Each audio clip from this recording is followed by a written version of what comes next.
Milenio 3, en la cadena SER, con Iker Jiménez.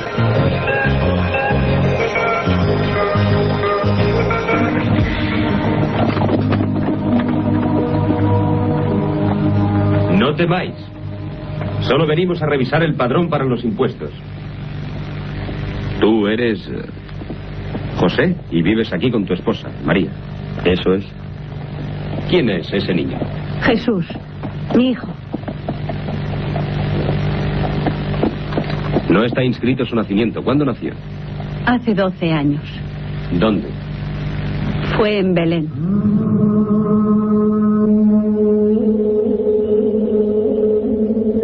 Hacia el año 30 de nuestra era, apareció una secta judía en Palestina que proclamaba a un tal Jesús de Nazaret como el Mesías. Su ministerio duró solo 3 años.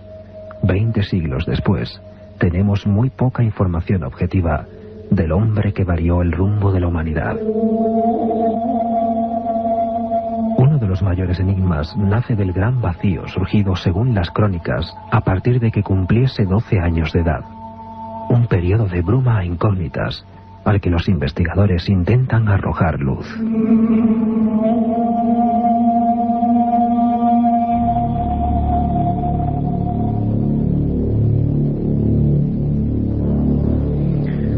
Buenas tardes amigos, esto ya es Milenio 3 y hoy vamos a dedicar nuestro tiempo especial, 1 hora en esta fecha tan significativa, dedicándolo a uno de los personajes más extraños, enigmáticos y misteriosos de la historia. Ya lo escuchábamos en nuestra introducción. Vamos a hacer probablemente un programa que polemice, que algunas personas consideren casi herético, y sin embargo muchos científicos nos darán la razón. Por ejemplo, arqueológicamente parece que hay lagunas, dudas de la existencia en sí de Jesús. Sin embargo, su mensaje, lo que nos ha llegado, sigue siendo para muchos igual de válido. Es el misterio de un hombre surgido en una comunidad muy pequeña hace tanto tiempo y que, como decía Carlos Barroso, cambió de raíz la historia de la humanidad. Hace bien poco, además, había noticias respecto a nuevos hallazgos arqueológicos sobre él y familiares. De eso hablaremos profundamente en este especial de Milenio 3.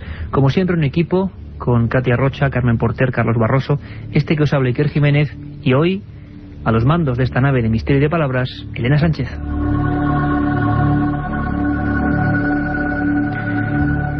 También es probable que hablemos hoy, a lo largo de estos casi 55 minutos que nos restan, de otro Jesús completamente distinto, del que quizá no se hable tanto, de los enigmas de los papiros, por ejemplo, que le persiguen, que hablan de palabras, que hablan de sentencias, informaciones que no se hacen pública habitualmente y que están ahí, que se estudian, que se analizan. Milenio 3 sabéis que es un programa que se encarga de todo lo desconocido, y en este caso vamos a entrar de lleno en un personaje que es en sí un misterio. Nacho Ares es el director de la revista de arqueología, es un colaborador que además, hay que decirlo a las claras, su sección La Historia Perdida está teniendo un gran éxito, y vamos a recuperar una de ellas que habla precisamente de Jesús o de hallazgos relativos a Jesús, y le hemos traído aquí a esta penumbra del Estudio 1 porque pensamos que él puede ser la voz de la arqueología, de la ciencia, de la investigación objetiva en torno a un personaje del que casi todo es subjetivo. Nacho, sé que es difícil, pero ¿tenemos datos objetivos, científicos, físicos, de que este hombre existió? ¿Qué tal, Iker? Buenas tardes. Buenas tardes, Nacho. Efectivamente, como comentabas hace apenas unos minutos, es muy poca la documentación con la que contamos para intentar escudriñar apenas, aunque sea por encima, la figura de Jesús de Nazaret. Pruebas físicas, pruebas arqueológicas, pruebas materiales, no hay absolutamente ninguna. Ninguna de ellas. Esto puede escandalizar a mucha gente que piensa que está perfectamente probada su realidad física como hombre. Desde ese punto de vista no, es decir, como digo, no hay en absoluto ninguna prueba arqueológica que demuestre la existencia histórica de Jesús. Sin embargo, sí que hay una serie de pruebas documentales que la arqueología y de la historia tienen el mismo valor científico en muchos casos para demostrar la existencia de personas o de hechos o acontecimientos sucedidos a lo largo de la historia del hombre. No solamente podríamos hablar de los evangelios, tanto los canónicos como los apócrifos, de los que podemos desglosar algunos aspectos en estos minutos, pero como digo, desde el punto de vista material es muy poco. Incluso me atreveré a decir que las reliquias, las famosas reliquias de Cristo, que las hay por miles, casi millones a lo largo y ancho ancho de todo el planeta. Son muy poquitas las que realmente pueden, si nosotros realizamos un viaje en el tiempo con ellas, pueden llegar hasta casi 2000 años, cuando es el momento histórico de la época de Jesús. La mayor parte de ellas son de época medieval, son falsificaciones lanzadas en muchos casos para aprovechar, o quizás en un momento de eclosión de lo que era la fe religiosa en la Edad Media, y aprovechando estas circunstancias muchas de ellas se falsificaron. Pero salvo las dudas científicas y claras que hay, por ejemplo, como tú muy bien conoces, Iker, en relación a la Sábana Santa de Turín, que es muy posible que efectivamente se trate de una pieza de lino de hace 2000 años, es decir, de la época de Jesús, y que muy posiblemente también fuera el envoltorio. ¿Sería, Nacho, la reliquia más importante de las que se conocen? Sí, quizás la importancia desde ese punto de vista viene respaldada de alguna manera precisamente por lo que es todas las pruebas, no solamente del carbono 14, que como dice nuestro común amigo Juan José Benítez, la prueba del carbono 14 que fue realizada y llevada a cabo sin tener las normas de precaución necesarias en el año 88, pues para dar una datación correcta. Todo el mundo sabe que la datación que se dio del siglo XII o XIII era totalmente Aquí tenemos incluso, Nacho, un físico, César Bartagil, que nos hablaba de los múltiples errores. Hablaremos mucho de arqueología en relación a Jesús, de los hallazgos que además habitualmente cada cierto tiempo surgen. Además tenemos preparado un pequeño micro reportaje de Nacho sobre alguno de esos documentos que siguen poniendo en tela de juicio muchas cosas. Director de la revista Arqueología, compañero de este equipo, un honor para nosotros, Nacho Ares. Y también aquí a mi derecha tenemos a Sebastián Vázquez, escritor, editor, director de una magnífica colección, El Arca de Sabiduría, que nos ha acercado a tantos que éramos profanos en estas historias, textos, algunos de ellos perdidos, remotos, que en el fondo hablan de sabiduría, como dice su propio nombre, y de un montón de incógnitas. Sebastián Vázquez, bienvenido a Milenio 3 en esta tu primera visita. Hola, Iker. Me gustaría preguntarte, lo decía Carlos Barros en su introducción, era un fragmento, muchos lo habréis reconocido, de esa magnífica película que todavía sobrecoge un poco, ¿no?, incluso a los agnósticos o a los no agnósticos, que es Rey de Reyes. Se recreaba un poco la historia de Jesús, y en las imágenes vemos que hay un lapso de tiempo, Sebastián, impresionante, entre ese niño que se está criando ahí con sus padres, que tiene 12 años, la mujer María decía, tiene 12 años y nació en Belén. Pero bueno, parece que las escrituras oficiales, Nacho Ares hablaba de apócrifos, luego hablaremos de eso, esos textos que nos cuentan al parecer otra verdad y que en un momento hacia el siglo III son eliminados, prohibidos, como su propio nombre indica. Pero Sebastián, desde los 12 años hasta esa reaparición de Jesús, ya digamos proclamando su mensaje, hay un vacío inmenso sobre el que se conjetura todo tipo de cosas, ¿no? ¿Por qué? Así es, porque no hay ningún testimonio. De hecho, también hay otro vacío, es el vacío que hay entre su nacimiento y estos 12 años. Es decir, que en la historia, que nos tenemos que remitir solamente a la documentación que hay en los evangelios, como sabemos, solo dos dentro de los evangelios canónicos hablan del nacimiento de Jesús, Mateo y Lucas. ¿Solamente ellos hablan del nacimiento? De los 4 evangelistas canónicos, los 2 únicos que citan el nacimiento de Jesús son Mateo y Lucas. Luego en los evangelios apócrifos, sobre todo el protoevangelio de Santiago, es el que de un modo más extenso habla del nacimiento de Jesús. Pero a partir de ese nacimiento que citan estos 2 evangelistas, hasta esos 12 años, tenemos el primer vacío. No hay ningún tipo de documentación escrita. Salvo, ojo, los evangelios, los llamados evangelios de la infancia, pero ya corresponden a textos apócrifos. Pero hay una cosa muy importante, Sebastián Vázquez, y que me gustaría que, aunque hablaremos, es mi eterna cantinela, lo sé, lo siento a toda la audiencia, hablaremos en profundidad de ese tema, es lógico no desligar a Jesús de esos otros textos. Textos de muy diversa índole, incluso hablaremos algunos encontrados en las zonas de Asia. Sebastián, luego, si te parece, hablaremos de esa especie como de sutras y más historias que ocurrieron en torno a Jesús.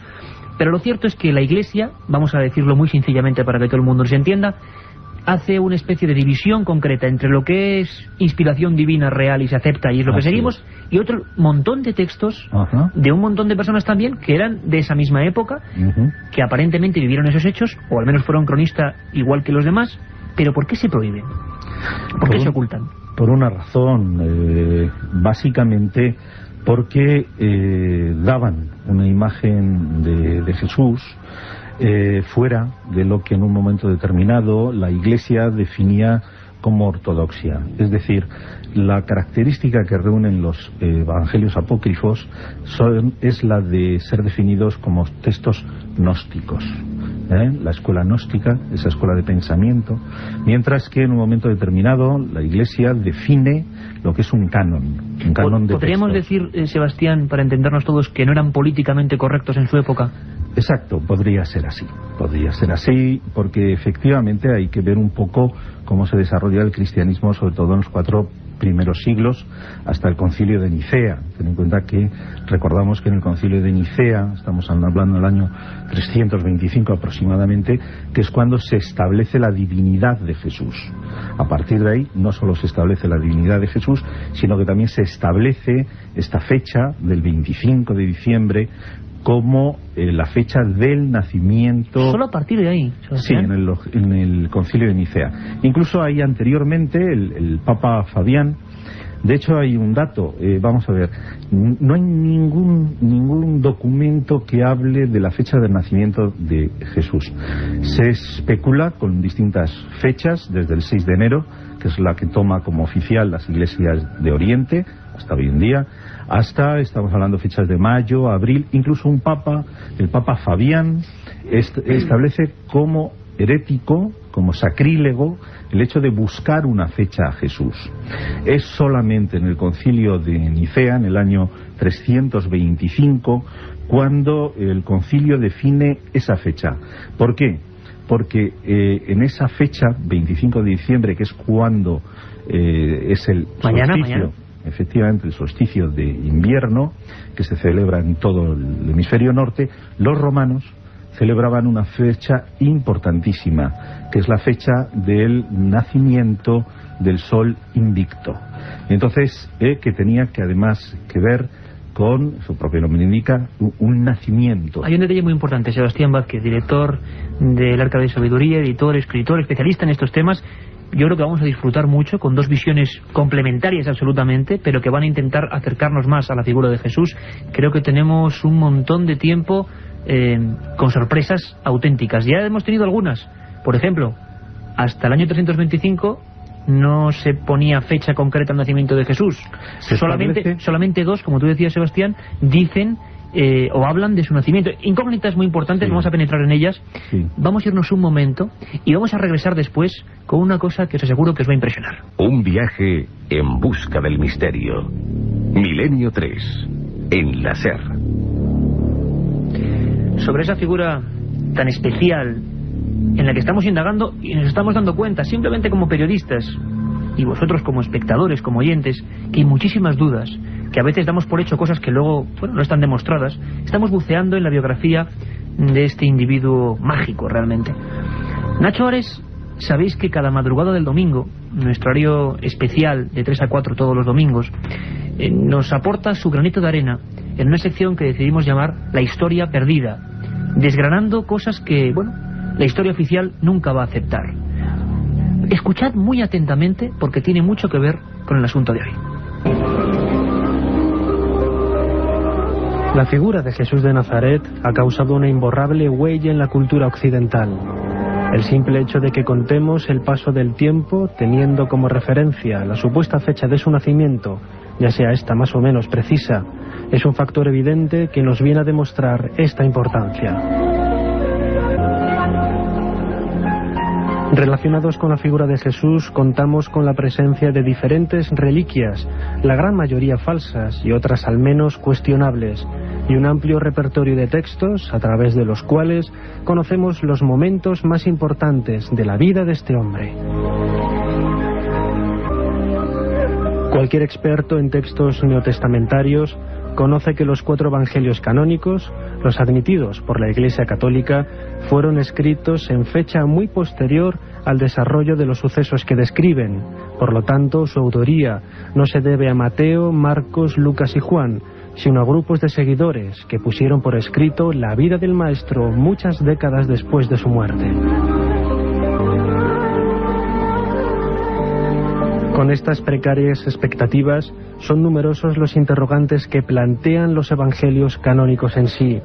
El principal de todos ellos, conocer hasta qué punto los hechos relatados en las Sagradas Escrituras son reales, sucedieron tal y como se nos dice, o no son más que una fabulación. Sin embargo, no todos los textos podrían ser igual de baldíos. En una visita casual al Colegio de la Magdalena de Oxford, el papirólogo Carsten Peter Tide pidió que le enseñaran los manuscritos de San Mateo, que se conservaban en una vitrina del colegio.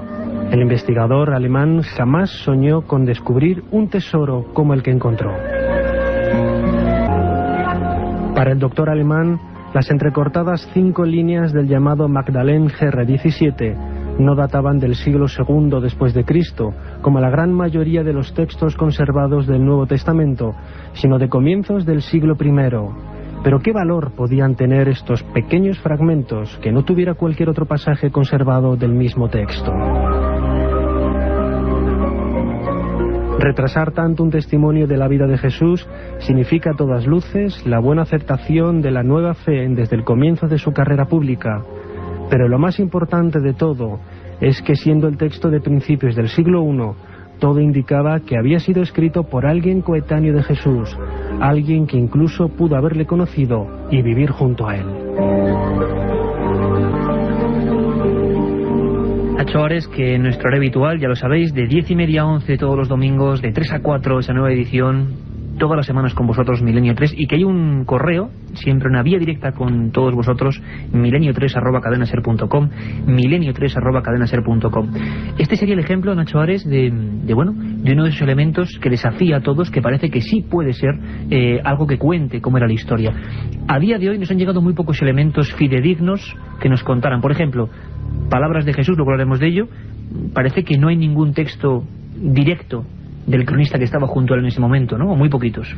Muy poquitos y prácticamente nulos. Es decir, la mayor parte de documentos con los que nosotros contamos, que son los textos que aparecen en los evangelios de Mateo, Marcos, Lucas y Juan, es decir, los que corresponden con el Nuevo Testamento, como bien decía en este pequeño pasaje, son ni más ni menos que textos que, puestos por escrito décadas, incluso siglos después de la existencia de Jesús de Nazaret. Entonces, en muchos casos son textos escritos por maestros que a su vez posiblemente habían aprendido junto al maestro, pero que en ningún caso fueron escritos ni reflejan directamente aspectos de la vida de Jesús, ni mucho menos están escritos por personas que vivieron junto a él, ¿no? Quizás este es un poco el valor que se le ha querido dar al Magdalene GR17, ya que es un documento totalmente extraordinario y que sale y sobresale del contexto del resto de documentos que han llegado hasta nosotros. Es muy curioso, Nacho, darnos cuenta hoy de muchísimas cosas en torno a Jesús. Por ejemplo, a partir del siglo XVIII es cuando realmente hay dos investigadores, Constantin Von y Charles Lepoix, que son los primeros que ponen en duda, en el siglo XVIII, la existencia del propio Jesús. Hablan de que, los propios evangelios eran una fuente apologética y propagandística que no tiene sentido documental. Hablaban también de que ningún historiador judío habla realmente de la presencia de Jesús de Nazaret. Y luego hay personas que evidentemente fueron en contra de estos científicos. Hubo dos corrientes muy claras. Decían otros que esos evangelios sí que eran fuente, que eran un documento igual que otro. Incluso el Talmud, anterior al siglo II, habla de Jesús pero hostilmente. Es decir, dice que es alguien que se atribuía filiación divina sin tenerla, evidentemente, según su teoría y su realidad. Es decir, hubo una auténtica guerra entre los partidarios de la existencia de Jesús y los que decían todo lo contrario. Sí, nos movemos un poco en el mundo de las creencias, no solamente, retomando un poco lo que comentaba antes Sebastián, gran parte de los textos que corresponden con los evangelios apócrifos ofrecen una visión de Jesús de Nazaret bastante anómala, en el sentido de que, por ejemplo, algunos de los evangelios de la infancia nos presentan a un niño totalmente demoníaco, que ataca a sus compañeros, que incluso... Violento por lo menos, sí. Que incluso acaba con la vida de algunos de ellos, y lógicamente todos estos relatos que aparecen en estos textos apócrifos lógicamente fueron entendidos como políticamente incorrectos, tal como tú decías antes, Iker, con respecto un poco a la idea general que se tenía de la figura de Jesús. Vamos a escuchar un momento una pequeña introducción y vamos a entrar en un tema que muchos de los oyentes estarán esperando. todo lo paranormal extraño que rodea esta figura humana, divina, no lo sabemos. Noble Pilato. La víspera de los idus de abril, el llamado Jesús salió de Jerusalén acompañado por 5 de sus discípulos: Pedro, Andrés, Juan, Felipe y Nataniel. Ya lejos de las murallas de la ciudad, se les incorporó un 6º discípulo, un hombre llamado Judas Iscariote. Fueron hacia el norte. El 4º día después de las nonas de mayo, el llamado Jesús y sus discípulos llegaron a Cafarnaún. Allí Jesús impuso sus manos sobre un loco y arrojó al demonio que le poseía. Aquella misma tarde, el llamado Jesús devolvió la salud a un niño moribundo. 2 milagros en un mismo día. Exorcista, sanador, dotado de fenómenos que hoy la ciencia consideraría paranormales, Jesús de Nazaret realizó varios milagros que le dieron fama y reconocimiento entre sus seguidores. Unas facultades extraordinarias, como la clarividencia, la levitación o el don de profecía, le hicieron ser considerado hijo de Dios y odiado por sus perseguidores. Ha habido tratados históricos que hablaban de fenómenos extraños dentro de los evangelios y siempre rodeando a esta figura. Me gustaría saludar en este momento, para que se uniese en nuestra tertulia, a Josep Guijarro, redactor jefe de la revista Más Allá, buen amigo, que además ha investigado, y hablaremos de eso, el enigma de la supuesta descendencia de Jesús, será tema para otro programa, pero le saludamos ya. Josep, buenas tardes. Muy buenas tardes. No te suena nada extraño, ¿verdad? Fenómenos misteriosos, posiblemente, digamos, equiparables a la parapsicología, o lo que la parapsicología persigue, en torno a esta figura. En su día, milagro. Hoy sería otra óptica, ¿no? Todo esto que hacía Jesús nos llevaría a pensar que es una persona dotada de poderes paranormales. Sí y no. Me explico. Tenemos un milagro hoy día contemplable desde el punto de vista objetivo, un hecho físico como es la Sábana Santa de Turín, una imagen que está ahí chamuscando el lino y que todavía sigue siendo un interrogante científico 2000 años después de que haya sido generada sobre esa pieza. Eso, a todas luces, podría ser calificado de milagro. Pero los milagros a los que estás aludiendo, esas sanaciones milagrosas, la resucitación de cadáveres, devolver la vista a los ciegos, podrían tener, como estabais ya comentando en el estudio, una interpretación bien distinta. 2 años antes del famoso descubrimiento de los pergaminos o rollos del Mar Muerto, tuvo lugar en Egipto un sensacional descubrimiento. Andaba el año 1945 y en una zona llamada Nag Hammadi, no, está ahí por ahí Nacho que me puede rectificar en la pronunciación, por supuesto. Nag Hammadi, perfectamente. Tuvo lugar el hallazgo de 13 libros que daban una perspectiva distinta de la lectura que hoy hacemos de los evangelios. Lo que estamos haciendo es una lectura literal, donde dice que Jesús devolvió la vista a un ciego, a Lázaro, pues lo interpretamos como tal, pero fíjate que hay una doctora australiana por más señas, que se llama Barbara Thierry, que en 1967 llevó a cabo un estudio muy profundo de esos 13 libros, dándose cuenta que posiblemente estaban aludiendo a parábolas o a alegorías que estaban encriptando un determinado mensaje.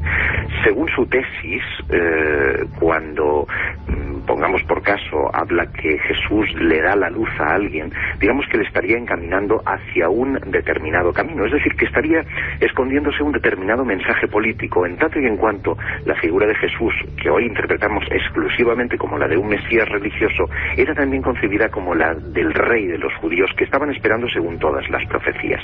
Entonces... Pero, Josep, si me permites, por ejemplo, para la gente que nos está escuchando, todo eso que se describe como caminar sobre las aguas, esa especie de transfiguraciones o incluso creación de objetos, el famoso milagro del pan y los peces, ¿eso tendría un paralelismo con lo que la ciencia parapsicológica, que tú bien conoces, estudia? Es decir, ¿eso sería posible físicamente? ¿Se puede haber dado? ¿Podemos admitir que eso realmente lo hizo? Podemos documentar que efectivamente hay fenómenos paranormales que se corresponderían con esas circunstancias. Ciertamente es así. Hoy día, esta misma mañana, por ejemplo, conversaba con un personaje que está estigmatizando las heridas de Cristo, y a su alrededor surgen toda una serie de fenómenos muy parecidos a los que, según las Escrituras, pudo protagonizar Jesús hace 2000 años. Es decir, esos fenómenos, lejos de desaparecer, se han ido potenciando y hay personas que pueden llevarlos a cabo. Otra cosa es saber si ciertamente a lo que se refieren los evangelios es a hechos milagrosos como tales, a fenómenos paranormales como tales, o hay un doble sentido en cada una de esas palabras que están escondiendo un mensaje de base todavía más inquietante si cabe, y es porque en el fondo Jesús ciertamente haría gala de unas determinadas circunstancias y de unos determinados fenómenos, pero a la vez sería una especie de líder político religioso del momento que debía de ser protegido, y entonces, para evitar que los romanos se le pudieran echar encima, se encriptaban esos mensajes con cosas como esas, relativas a los ciegos, a los muertos o a la luz cuando tenían que encaminar a alguien. De haber sido un personaje con poderes paranormales, sería el mayor dotado de la historia, sin duda alguna. Josep, un abrazo muy fuerte, gracias por esta intervención, y sobre todo te emplazamos para hablar de un misterio que conoces muy bien y que va a ser tremendamente polémico, y que nos habla de la posibilidad de la descendencia de este personaje maravilloso. Un abrazo fuerte, compañero. Gracias, un abrazo a vosotros. Sebastián Vázquez quería apuntar algo. Sí, con respecto a esto que hemos estado hablando, hay otra hipótesis, y es quizá más sencilla, no explica los milagros, pero es la que sencillamente Jesús fuera un terapeuta, fuera un médico. Es decir, que durante ese periodo que hemos hablado perdido antes, entre esos 12 años y cuando comienza su vida pública, donde no se sabe dónde estuvo, ni qué hizo, ni nada, absolutamente, adquiriese ciertos conocimientos ocultos, ¿no? Efectivamente, que tuviera una formación, y en este caso una formación como médico mago, y que esa para algunos va a ser una herejía que estás contando. Sí, pero es sencillo y es así. Exacto, entonces podía curar, por ejemplo, la liberación de demonios y todo esto, y bueno, bien se sabe que gente a lo mejor con problemas psíquicos, con problemas de esta índole, pues alguien con los conocimientos terapéuticos suficientes fuera capaz de curar.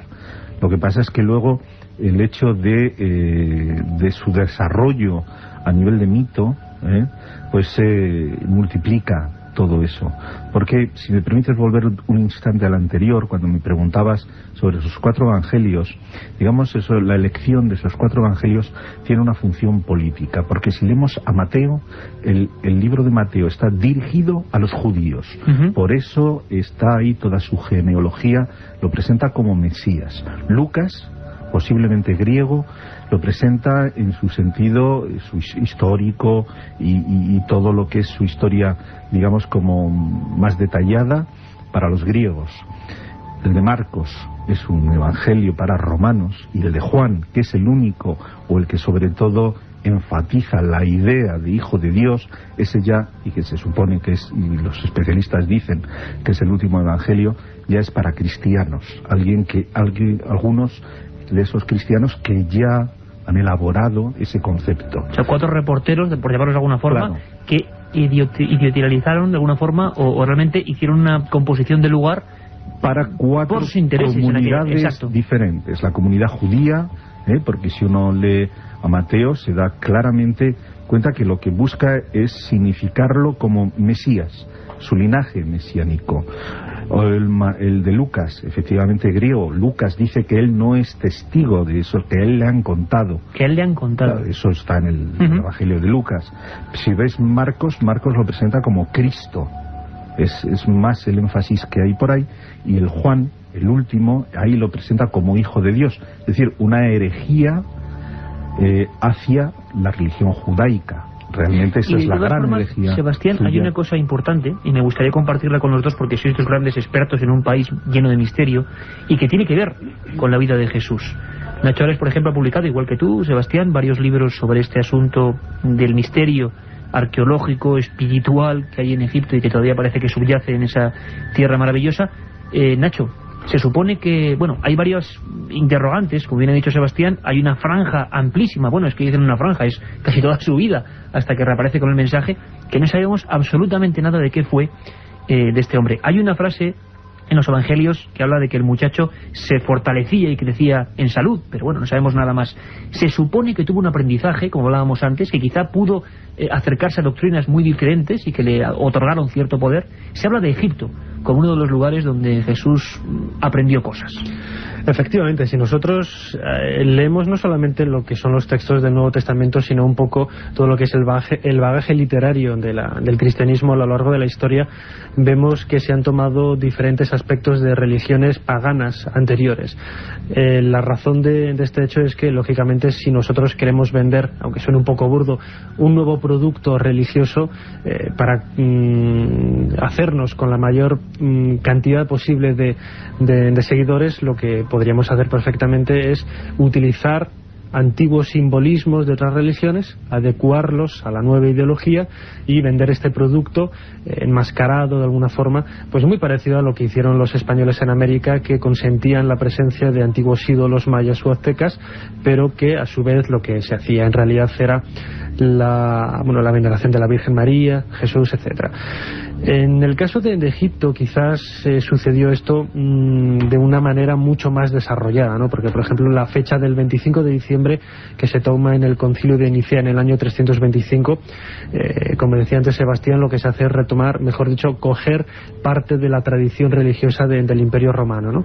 Y en el caso de la figura de Jesús, como algunos investigadores han trabajado muy en serio, tiene una serie de similitudes muy cercanas a lo que es la figura de Osiris, el dios de la muerte de los antiguos egipcios. Y se habla de que Atis, Mitra, otros personajes asiáticos eran más o menos lo mismo, ¿no? Dioses que redimían al género humano con su sangre, que se veneran recordándolo con un ágape ritual. Es decir, hay un montón de...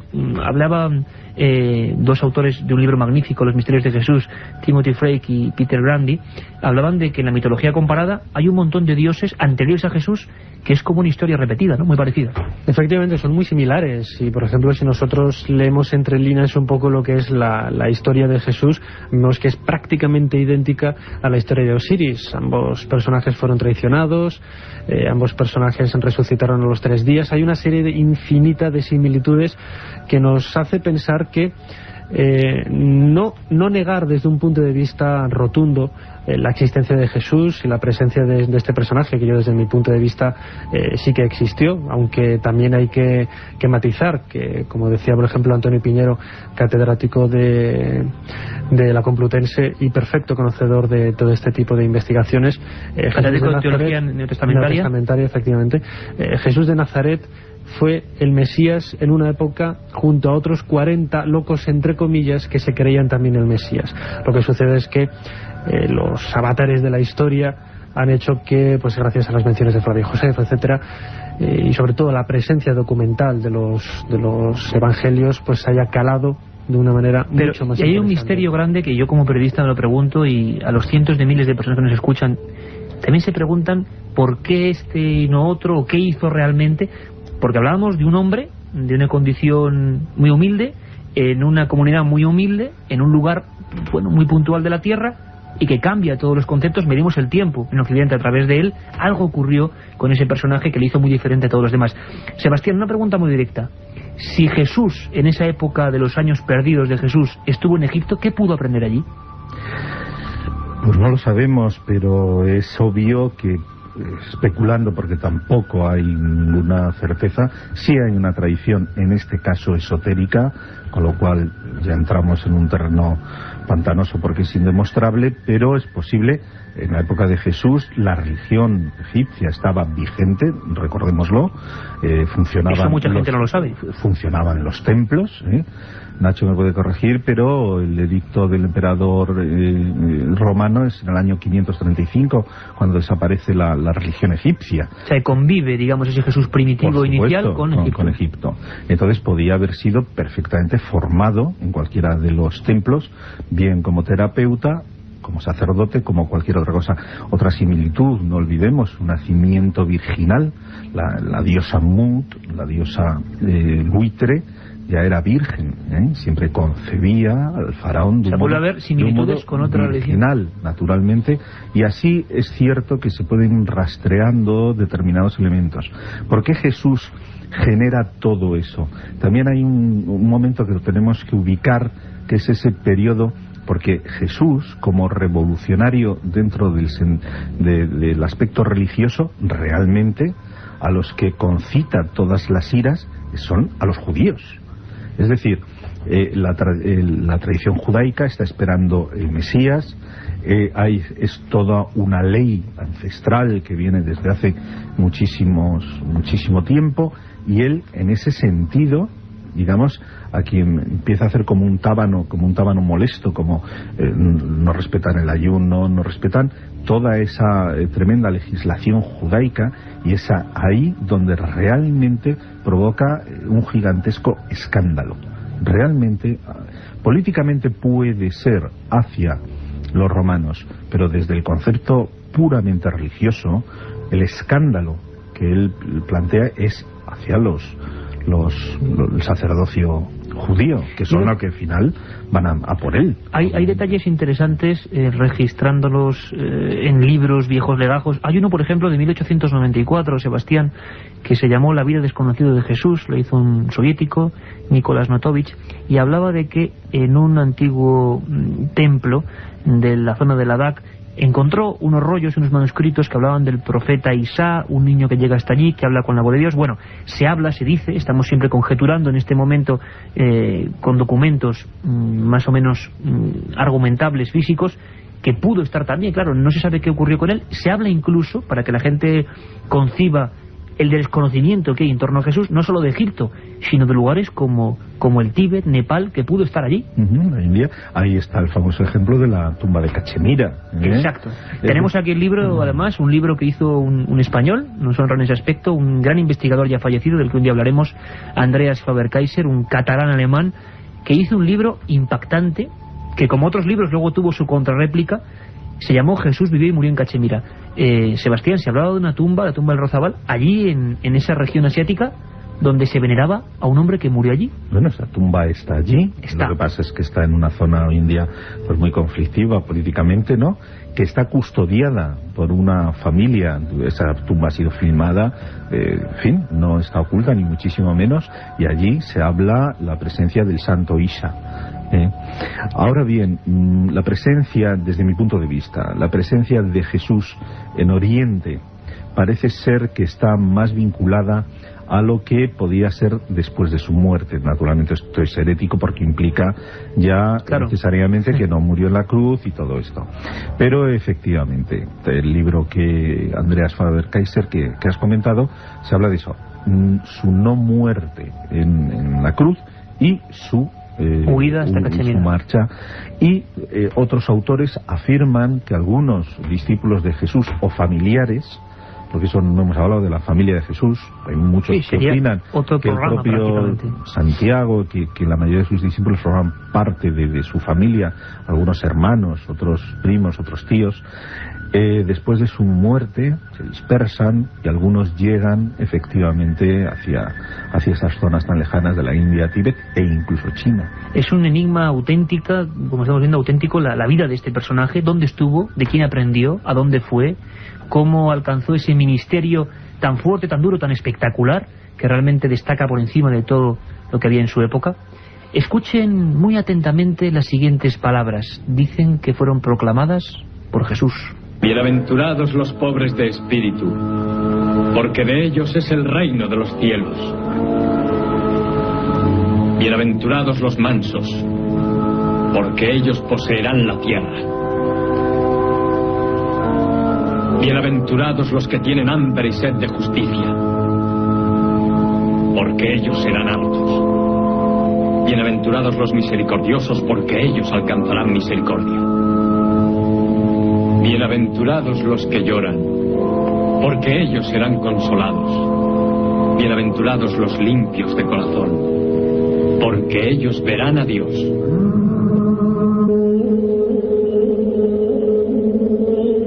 Los evangelistas y algunos historiadores, ejerciendo de cronistas de su tiempo, nos han trasladado a través de los siglos algunas de las sentencias y palabras que pronunciara ante sus seguidores Jesús de Nazaret. Palabras llenas de significado, crípticas e incomprensibles para las sencillas gentes de la Palestina del siglo I, que son lo poco que nos queda de su testimonio. Para muchos, sobre todo a partir del pasado siglo, existen otras sentencias y frases de Jesús, halladas en papiros perdidos del desierto, que por incómodas o fuera de la doctrina han sido silenciadas. Es la historia, entre otros, del llamado Documento Q.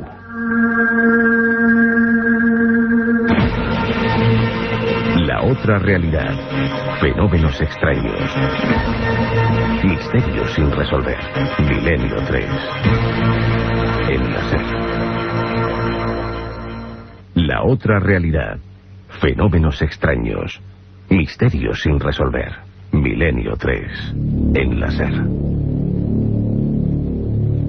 Cuentan los expertos que no tenemos realmente calibradas las auténticas frases de Jesús de Nazaret.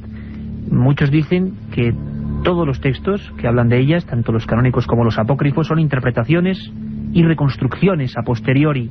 No sabemos bien qué nos dijo Jesús después de 2000 años, a pesar de que el mensaje parece firme y fuerte.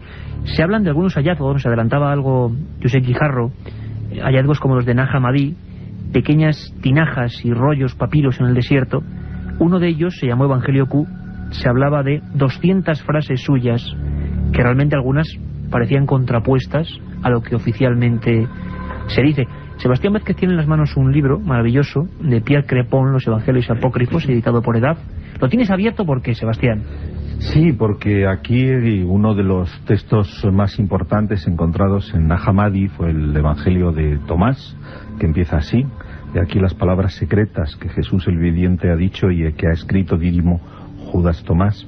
Y empieza con los logiones. Los logiones es como sentencias, ¿no? Sí, y todo cogido de palabras de Jesús. Hoy en día los especialistas, lo que sí se sabe es que los primeros discípulos lo que recogen precisamente son sus palabras, su enseñanza, porque todo lo que hemos dicho, lo que es cierto que no invalida el tremendo estatura espiritual de Jesús de Nazaret y su mensaje espiritual de gran potencia. Eso está ahí presente tanto en los evangelios canónicos como en los apócrifos. Pero esos documentos, Sebastián, que se descubren en el año 45, sí, ¿dicen cosas muy distintas realmente o no?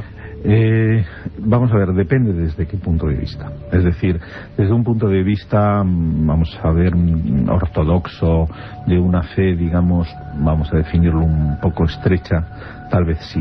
Pero desde una visión amplia de lo que es un mensaje espiritual, fuera de lo que puede ser conceptos dogmáticos, sí hay claramente entre las enseñanzas que, por ejemplo, recoge el Evangelio de Tomás, una clarísima similitud. Destácanos una, Sebastián. Destácanos una que ahí te parecería. Hay muchas, es decir, en el Evangelio, por ejemplo, empieza así: aquel que encuentre la interpretación de estas palabras no conocerá la muerte.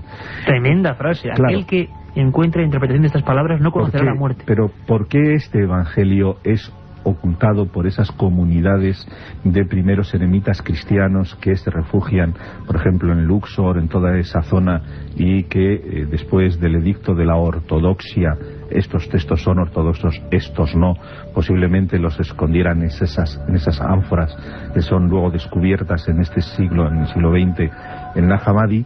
¿Por qué son gnósticas? Por una razón. Aquí lo que se plantea es un hecho concreto, una enseñanza abierta o una enseñanza privilegiada y secreta. Para unas comunidades también secretas y muy concretas, ¿no? De hecho, hay un texto en los evangelios canónicos que dice: yo hablo así en parábolas a las gentes, pero a vosotros luego os explico. Como una enseñanza muy particular. Exacto. En este caso. Una cosa importante, Nacho, volvemos a hablar de Egipto, es curioso, vuelve a estar presente, porque estos hallazgos de Nag Hammadi ocurren en territorio egipcio. Se tiene a día de hoy, se ha investigado mucho sobre ellos, certeza de que son reales, pudieran ser las palabras reales de Jesús, este llamado documento Q. Eso nunca lo sabremos, pero sí que me ha venido a la memoria ahora, y es una cosa que antes he pasado por alto y que me gustaría recalcar ahora al escuchar esta entradilla, en donde podemos escuchar una reconstrucción cinematográfica de las bienaventuranzas. Antes preguntabas a Sebastián Vázquez ¿qué pudo haber aprendido Jesús en Egipto? Pues muy poca gente conoce que gran parte de todos los textos puestos en boca de Jesús, las bienaventuranzas, es decir, otras parábolas, encuentran un paralelismo casi exacto en textos egipcios, 2000 años anteriores a 2000 años antes a la época de Cristo. Por ejemplo, gran parte de las bienaventuranzas, en algunas de ellas aparecen perfectamente reflejadas en las máximas de Tajotep, que también están publicadas en la colección. ¿Quién era Tajotep? Tajotep era un sabio del Egipto Medio, del Imperio Medio, mejor dicho, que puso por escrito una serie de máximas, es decir, una serie de grandes reglas éticas y morales, podríamos decirlo así, de lo que es la religión y el pensamiento egipcio. Ahí se habla, por ejemplo, por primera vez de esquemas tan conocidos como, por ejemplo, dar de comer al hambriento, dar de vestir al desnudo, etcétera, que luego son también puestos en boca de Jesús.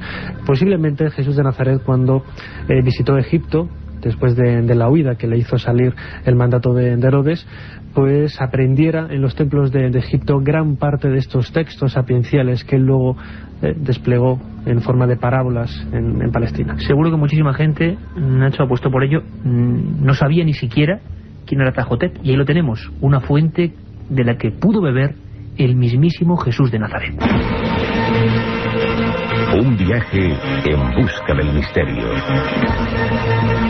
Milenio 3, en la SER. Un viaje en busca del misterio. Milenio 3, en la SER.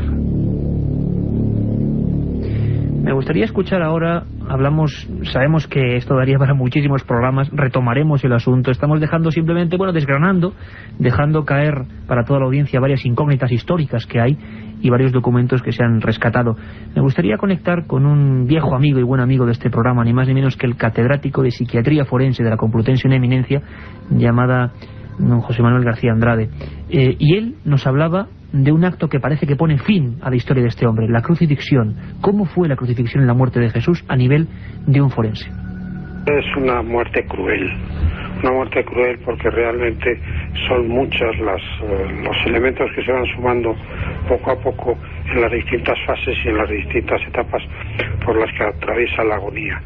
En aquella época lo importante era que el condenado a muerte, por las causas que fuesen, pues padeciese la agonía lo más cruel posible y lo más larga posible, hasta tal punto que verdaderamente en la muerte de Cristo, pues la crucifixión, que curiosamente estaba prohibida a los ciudadanos romanos, era una muerte de alguna forma pues que hacía a los sujetos que la padeciesen algo infamante, ¿no?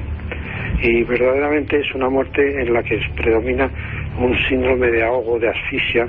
El sujeto se medio cae, se deja caer por el peso del cuerpo, trata con los brazos de estirarse hacia arriba para superar esa situación de asfixia, de ahogo, y verdaderamente es cruel, y sin embargo es curioso al mismo tiempo que para acelerar la muerte en alguno de estos cuadros de alguno de estas personas que ya estaban condenadas a morir en la cruz, que entonces alguno de los verdugos con un mazo rompiese las piernas del crucificado para que entonces ya no se pudiese erguir y la muerte por asfixia fuese lo más rápidamente posible.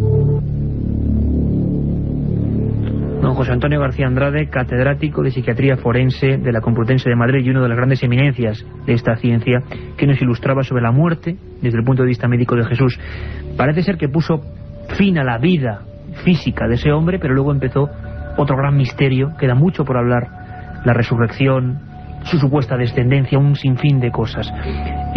Sabemos que a mucha gente le va a resultar polémico, áspero, otros se van a fascinar con lo que Nacho Ares, José Guijarro y Sebastián Vázquez han desgranado aquí, en esta hora de Milenio 3.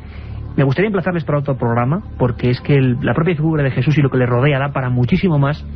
Y sí, además les agradecería que ya casi en una ronda de despedida así a bote pronto, Sebastián, sí que eran tantos enigmas todavía sobre la figura, tanto que no sabemos, que casi las personas toman, por una costumbre, pero no saben, no se indaga sobre este personaje. ¿Qué quedaría? ¿Qué destacarías tú entre las miles de cosas que quedan para plantearlo en otro programa? Una sola, en las bodas de Canaán, la posibilidad de que fueran sus propias bodas con la Magdalena. Sus propias bodas. Casi nada lo que comenta Sebastián Vázquez. Nacho Ares. Yo estaba aquí tomando algunas notas y yo creo que podríamos, sobre todo en un programa dedicado a la Navidad, hemos esbozado un poco por encima la fecha de nacimiento de Jesús, ¿no? Que si realmente se produjo tal y como dice el Nuevo Testamento en la época del reinado de Herodes, no fue en lo que consideramos el año 1 de nuestra era, sino seguramente el año 6 o 7 antes de Cristo, ¿no? Curiosamente, y sobre todo un detalle que hemos pasado por alto, pero quizás es uno de los más misteriosos relacionados con el nacimiento de Jesús, que es la presencia de la estrella que anunció la venida al mundo del Mesías, que hay diferentes hipótesis. También entra un poco a colación de todo lo que es la tradición oriental, sobre todo en Babilonia, de intentar buscar paralelismos astrológicos con esos nacimientos, no tal y como hacían los magos de la antigua Babilonia miles de años antes de que naciera Jesús. La posibilidad también, tal y como avanza Juan José Benítez, de que fuera lo que hoy entendemos un ovni, platillo volador no identificado, una conjunción de planetas, etcétera. Hay infinidad de hipótesis para intentar demostrar este enigma tan curioso que es la presencia de la estrella. Y además que había otros dioses más antiguos que también su nacimiento eran marcados por una estrella. Siguen las enigmáticas similitudes. Sebastián Vázquez, como es costumbre, en él ha puesto el dedo en la llaga diciendo que Jesús pudo tener una boda. Es decir, hay toda una teoría, estoy seguro que muchos oyentes, la inmensa mayoría, no lo saben, y vamos a aprender y vamos a disfrutar con esas otras teorías que hablan incluso de la de supuesta descendencia. Y además, algunos admiten o creen o han publicado o se ha dicho, que después de la crucifixión hubo otra historia que nada tiene que ver con la que se ha contado, la que es oficial. Desde luego, tras esta hora de Milenio 3, hemos intentado acercar un poco a ese personaje, quizá distinto, envuelto de incógnitas, un personaje que, como decíamos al principio, cambió nuestra historia, nuestra forma de ver las cosas, y sin embargo, qué maravilla, es un gran desconocido. Nos vemos.